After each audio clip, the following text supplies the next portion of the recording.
Aujourd'hui, je vais raconter une histoire qui peut sembler délicate, mais explorer ce que nous ressentons vraiment demande finalement du courage. Chacun d'entre nous est responsable de ses choix et de l'orientation de sa vie. Je m'appelle Julia, et ce que je vais vous raconter concerne ma relation avec Simon, mon petit ami, l'amour qui nous unit. Il m'a toujours comblée d'une manière unique, mais en un instant, tout a changé. Une étincelle inattendue a mis un point d'interrogation. Qu'y a-t-il sous le dîner? Une réunion de famille organisée par un parent pour voir des parents que je n'ai pas vus depuis des années, des rires, des souvenirs et des rencontres ont rempli cette soirée jusqu'à ce que soudain, Matthäus apparaisse lui, mon cousin éloigné, a complètement changé depuis notre dernière rencontre. Il est parti, mec. C'était difficile à ignorer, c'était un mélange de surprise et de fascination, j'ai essayé de le cacher, mais je n'ai pas pu cacher la réaction que j'ai ressentie. Cette scène n'est pas passée inaperçue pour mon amie Anna, qui regarde toujours plus loin. Elle s'est approchée et a chuchoté, avec son sourire complice, quelque chose de provoquant. Julia. Qui est-ce? On dirait que tu fais la couverture d'un magazine. J'ai senti que mon visage était en feu. Elle l'a secoué, en essayant de paraître indifférente. C'est juste ma cousine Anna. Ce n'est pas grave. J'ai dit en me convainquant presque, mais la gêne était réelle et je le savais. Alors que le dîner continuait.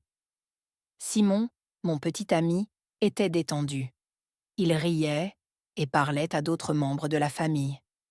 Cela m'a donné le temps de réfléchir. J'étais là pour un événement familial, mais mon esprit était ailleurs, essayant de comprendre ce qui se passait en moi à la fin.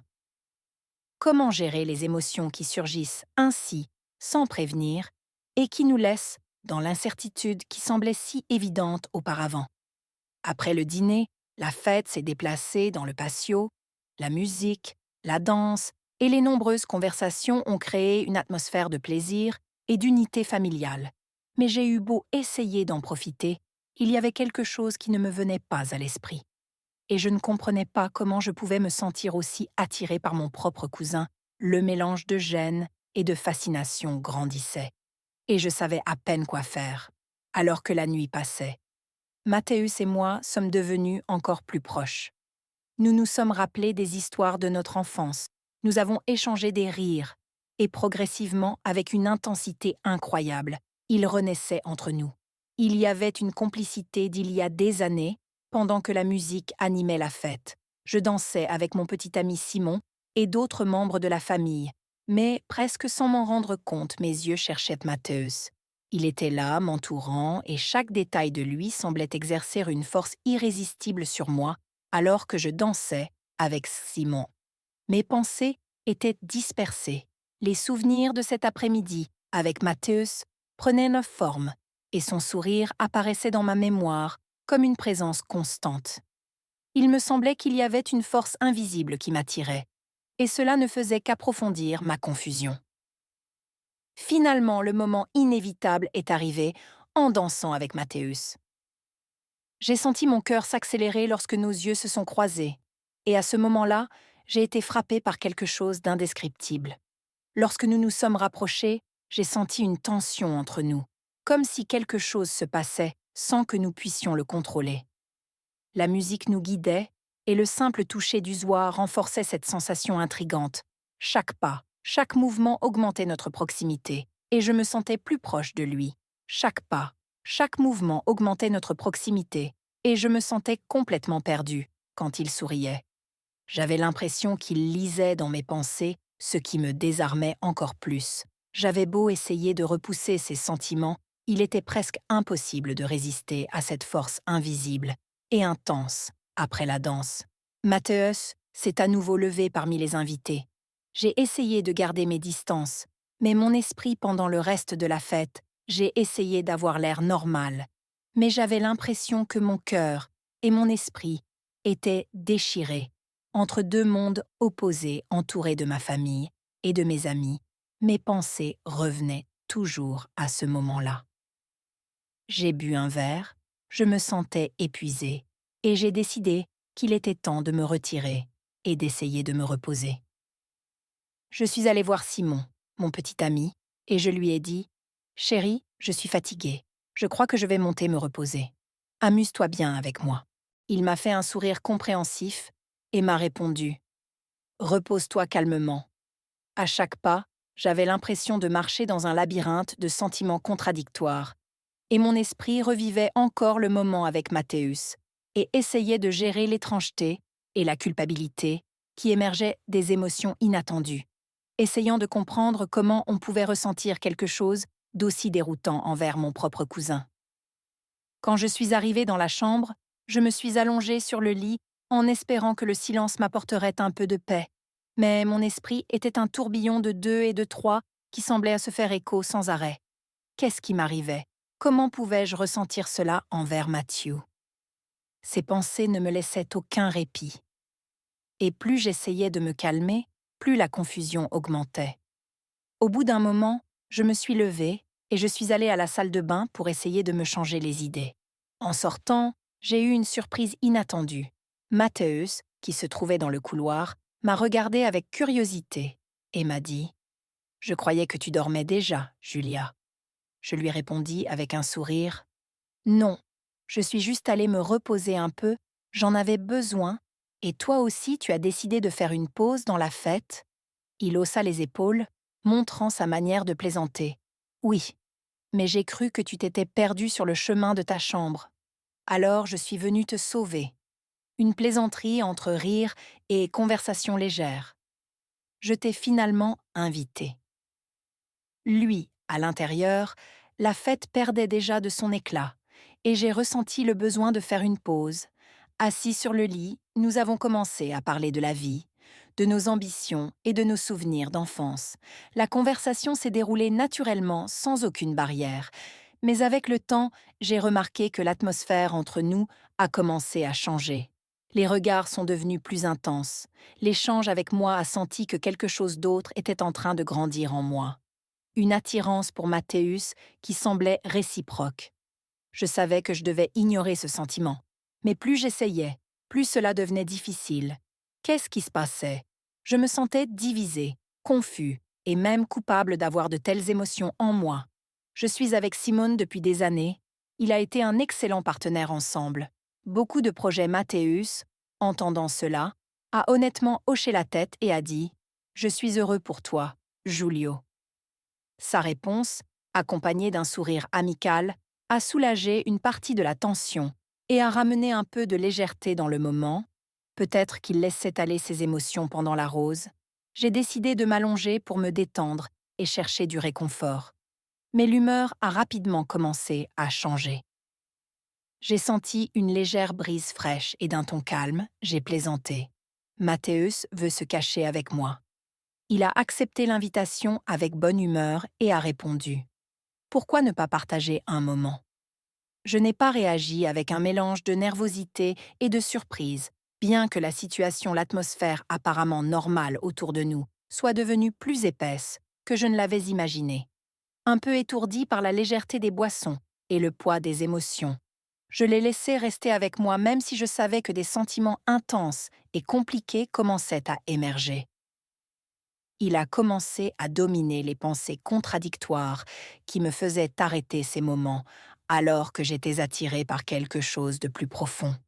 Je savais que passer à autre chose n'était pas bien, mais il y avait un lien entre nous qu'il était difficile d'ignorer. Nos yeux se sont rencontrés à nouveau et j'ai ressenti le même frisson que j'avais ressenti à la fête. L'attirance était cachée et intense, comme si elle attendait le moment de se révéler pendant un instant. Je me suis perdue dans la profondeur de son regard, et pendant cette brève seconde, tout le reste a disparu.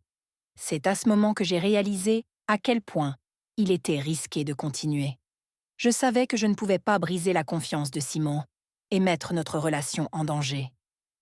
J'ai essayé de détourner le regard et de résister à cette tentation, mais Mathéus s'est lentement rapproché jusqu'à ce que nos visages ne soient plus qu'à quelques centimètres l'un de l'autre. La tension entre nous était palpable, et même si nous savions à quel point c'était grave, sans réfléchir, nous nous sommes embrassés, comme si rien d'autre n'existait, juste nous deux, submergés par le désir, nos mains entrelacées, explorant le toucher de l'autre. et les draps sont bientôt devenus. Nous sommes devenus les témoins silencieux de ce moment. Chaque caresse semblait être un dialogue entre nos cœurs, parlant notre propre langue avec une intensité qui augmentait à chaque seconde. Je me suis laissée emporter par la passion, et nous nous sommes donnés à fond, alors que mon bon sens me mettait en garde. À cet instant, c'était comme si tout ce qui m'entourait disparaissait et que je n'étais immergée que dans cette émotion. Pourtant, dès que tout s'est terminé brutalement, la réalité m'a frappée. Une vague de culpabilité a commencé à m'envahir. Je me suis sentie comme un traître et l'angoisse a palpité en moi. Mateusz et moi avons échangé un regard en silence, tous deux conscients qu'une telle chose ne pourrait plus jamais se reproduire, et nous avons cédé de manière impulsive. Mais maintenant, nous devions en assumer les conséquences en silence et sans échanger beaucoup de mots. Mateusz s'est rapidement levé et a commencé à s'habiller comme si la gravité de ce que nous avions fait était claire pour tous les deux. Je me suis allongée sur le lit en essayant de faire comme si rien ne s'était passé, fermant les yeux comme si le sommeil pouvait dissoudre la culpabilité et la confusion qui m'étreignait. Mais m'endormir était presque impossible. Cela me donnait des vertiges dans la tête. Si quelqu'un savait ce que cela signifierait pour moi, pour ma famille, pour Simon, j'avais l'impression que tout ce qui m'entourait était en danger. J'ai senti que tout ce qui m'entourait était en danger, après de nombreuses heures de tourments. J'ai réussi à m'endormir, mais le sommeil était léger et couvert de rêves agités et d'un sentiment de chagrin, un sentiment d'anxiété écrasant. La réalité de ce qui s'était passé semblait encore plus difficile à supporter. Je me suis levée en sentant encore le poids de ce que j'avais fait.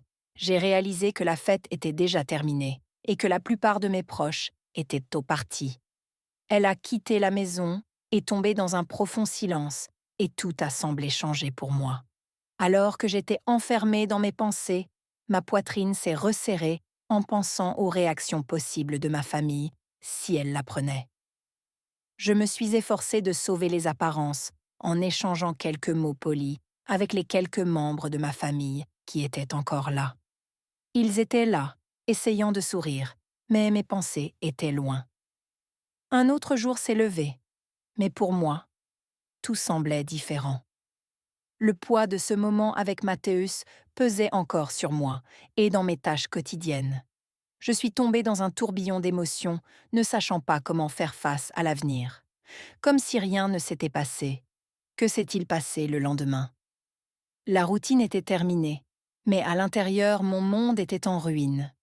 Je me suis réveillée avec une tempête d'émotions me submergeant.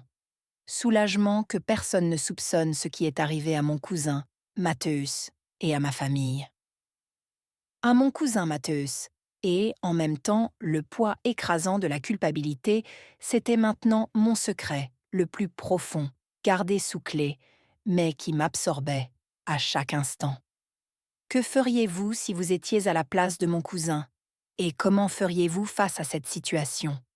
Laissez vos réflexions dans les commentaires, tôt le matin. Simon. Mon petit ami est venu me dire au revoir avant son travail. Je me suis forcée à rester calme en essayant de mener à bien notre routine. Comme si rien n'avait changé, plus tard, je suis sortie pour rencontrer la méchante et j'ai ri tout en essayant de profiter de ce moment. Mon esprit était en plein chaos à chaque rire ou conversation informelle, une vague de culpabilité l'a envahi. En me rappelant ce qu'elle avait fait, les souvenirs de ce moment avec Mateusz ne m'ont pas laissé de répit, ce qui a semé la confusion.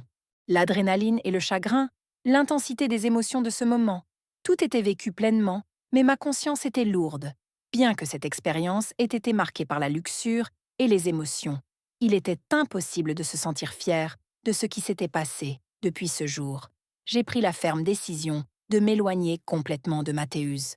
C'était le seul moyen de protéger ce que Simon et moi avons construit, de préserver notre relation et de ne pas risquer de céder à nouveau à la tentation. Je dois être honnête avec vous. C'est la seule fois où j'ai laissé tomber Simon. Un moment de faiblesse qui m'a profondément marqué. Il n'y a pas de fierté dans ce souvenir, c'est simplement une leçon douloureuse. Malgré cela, Simone et moi avons continué à travailler ensemble et notre relation se renforçait. Nous avions même le projet de fonder une famille, et nous avions déjà évoqué la possibilité d'avoir un enfant. Ce rêve pouvait être une occasion d'aller de l'avant, de surmonter le passé et de resserrer nos liens. Merci beaucoup de m'avoir suivi jusqu'à la fin de cette histoire. Si vous avez participé à cette histoire, laissez vos impressions dans les commentaires, aimez la vidéo et abonnez-vous à la chaîne. À la prochaine.